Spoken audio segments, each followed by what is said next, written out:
कायर, नपुंसक, नाकारा समाज जो सनातन धर्म को नष्ट होते कायरता से देखता है, जो यज्ञ धर्म को नष्ट होते, पितृयज्ञ धर्म को नष्ट होते कायरता से देखता है, और नष्ट करने वाले डाकुओं को, लुटेरों को, असुरों को समर्थन करता है, उनका वाह वाह करता है।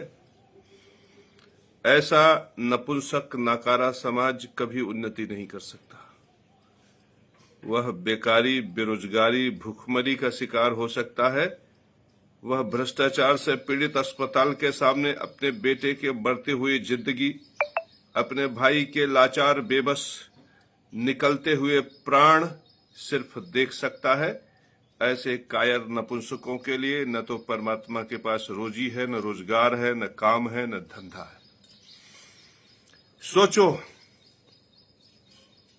सोचो, सरकार जिनको आवासीय जमीन की रजिस्ट्री देती है, भारत सरकार का ठप्पा और मुहर लगाकर उन्हीं कॉलोनियों, उन्हीं जमीनों पर मकान बन जाने पर उसी सरकार में विकास प्राधिकरण के लोग उन जमीनों, उन मकानों को लूटने के लिए उसे अवैध सुनिश्चित करके उन पर बुलडोजर चला देते हैं।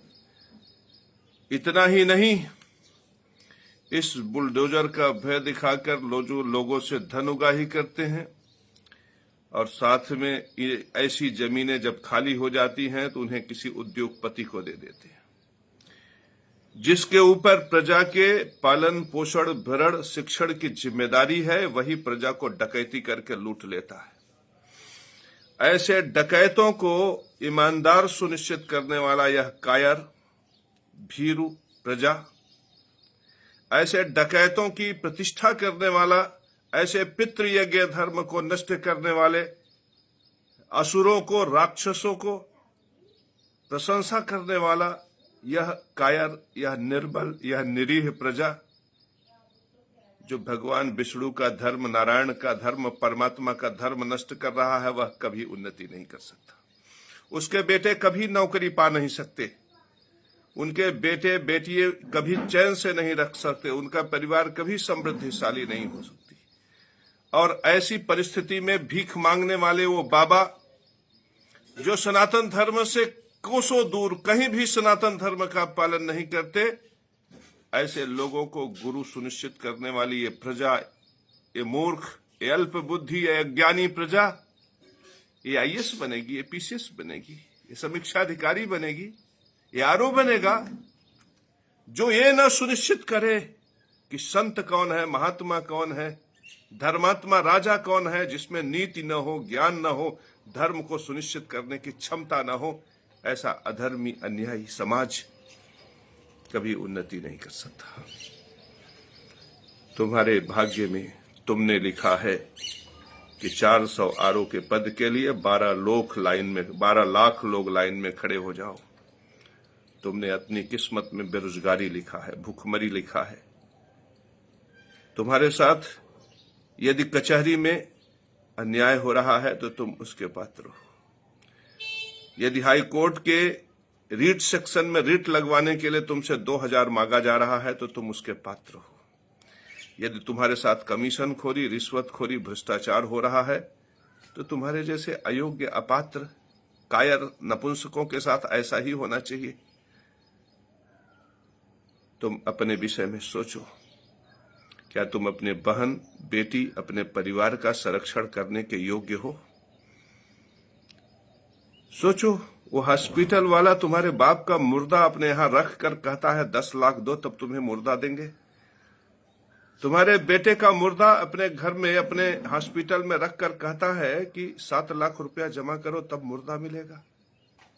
सोचो, जहां पर 1 करोड़ रुपए में, 2 करोड़ रुपए में एमबीबीएस डॉक्टर पैदा होते हो, और जिन हॉस्पिटलों में आदमी जाता हो मुर्दा निकलता हो, ऐसा मुर्दा बांटने वाले हॉस्पिटल भी अपने यहाँ के डॉक्टरों को जबरदस्ती कहते हो कि भगवान कहो, भगवान कहो, और ये समाज उनको डर के मारा भगवान कहता हो। ऐसा कायर, ऐसा नपुंसक, ऐसा हिजड़ा समाज क्या उन्नति करेगा? क्या उन्नति करेगा? तुम्हारे जैसे कायरों की वजह से मैं जगत गुरु नहीं हूं। तुम्हारे जैसे सड़क छाप नपुंसकों की वजह से मैं जगत गुरु नहीं हूं। मैं जगत गुरु हूं अपने योग्यता की वजह से। भिखमंगा गुरुओं के ठप्पा की वजह से मैं जगत गुरु नहीं हूं। मैं अपने तप जप और साधना के बल पर, योग्यता के बल पर जगत गुरु हूं। तुम्हारे जैसा कायर नपुंसक नाकारा समाज हमें जगत गुरु बनाएगा, जो ये सुनिश्चित नहीं कर सकता कि वो 25 लाख देने वाला आम आदमी रजिस्ट्रार के दरबार में भारत सरकार के रजिस्ट्री से एक जमीन का टुकड़े का मालिक बनता है, उस पे लाखों करोड़ों रुपया लगा के घर बनाता है, उस घर को उसी सरकार के विकास प्राधिकरण वाले जाके तोड़ देते हैं, कहते हैं अवैध। अवैध कहते समय उस बिल्डर को, उस सरकार को किसी भी प्रकार का दंड सुनिश्चित नहीं होता, जिसकी वजह से वो गरीब आदमी करोड़ों रुपया लुट गया। और जनता, ऐसी जनता नाकारी, नपुंसक, अयोग्य जनता जो ताली बजाती हो और उस डकैत, उस असुर, उस राक्षस के लिए जयकारा लगाती हो, ऐसा समाज मुझे जगत गुरु सुनिश्चित करेगा? ऐसा अयोग्य, ऐसा नपुंसक, ऐसा नाकारा समाज, इसकी हैसियत है? जाकर अपना चेहरा शीशे में देख लो।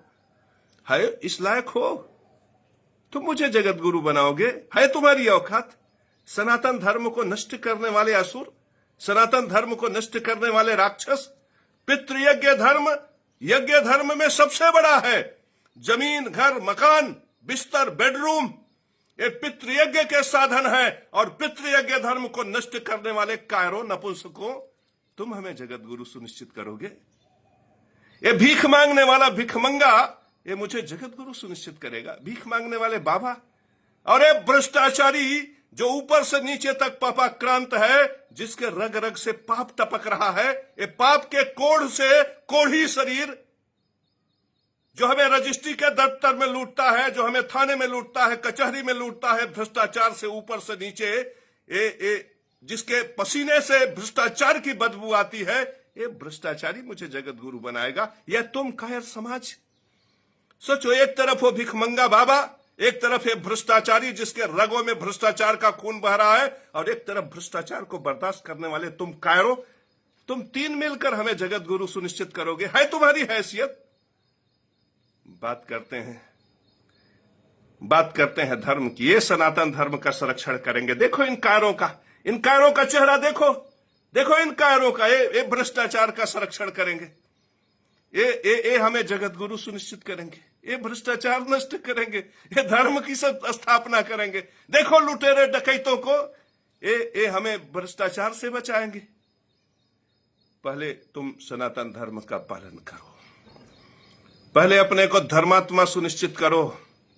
पहले अपने आप को गुरु बनाओ, जगत गुरु बनाओ। कभी किसी लायक तो बनो। अपने बेटे, अपने बहू, अपने परिवार पर रोने वाले कायर, नपुंसक, तुम हमें जगत गुरु सुनिश्चित करोगे? है तुम्हारी हैसियत? है तुम्हारी औकात? जाओ तुम भ्रष्टाचारियों का जूता साफ करो। जाओ तुम उन चंडालों को जो भ्रष्टाचार को धर्म सुनिश्चित करते हैं, उनके तलवे चाटो। तुम्हारी हैसियत वही है, उनके तलवे चाटो। और जब चाट के तुम्हारे जिह्वा से रक्त की धार बहने लगे, तो इलाज कराने उन्हीं भ्रष्टाचारियों के हॉस्पिटल में जाना, क्योंकि जब तुम वहां मरोगे तो तुम्हारे मुर्दे की भी सौदाबाजी वो समाज में करेंगे और ये दिखाएंगे कि तुम्हारी औकात क्या है। तुम्हारी औकात क्या है? तुम्हारी औकात क्या?